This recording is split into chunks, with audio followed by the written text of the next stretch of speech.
Hamza San dostlar, ben de daha yeni bir videoyla karşınızdayım. Bugün oyunda mükemmel güncellemeler geldi. Bunları size göstermek istedim. Kısa bir video olacak. Yani tanıtım videosu gibi bir şey olacak. İlk öncelikle günlük ödülümüz alalım. Bugün dünən yarışma vardı ve 140 milyon zəfəri kazandığımızda bize 6 tane melek hediyesi verildi.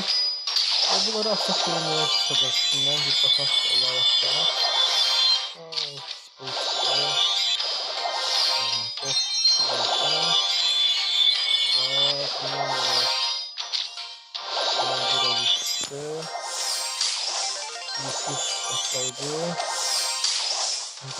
Son oyunculuk drop'umuzu açarıq. Ve bundan da oyuncu simgesi yani zor çıktı dostlar. Ben bu ikinci seferde bizim açıram yani zor oldu bende. Şöyle de bugünkü haberler size göstermek istedim dostlar. Bugün deməli ne var yok bunu çektim.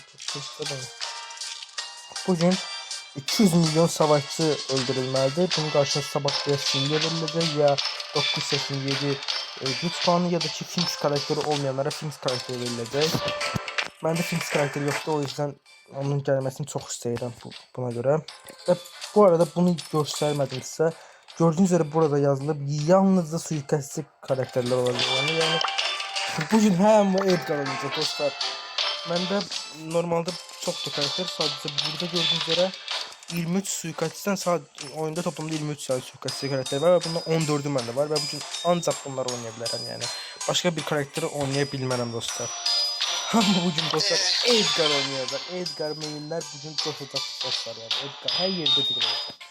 Video izlediğiniz için size hamıza teşekkür ederim. Çok sağ olun. Like atmayı, kanala abone olmayı unutmayın.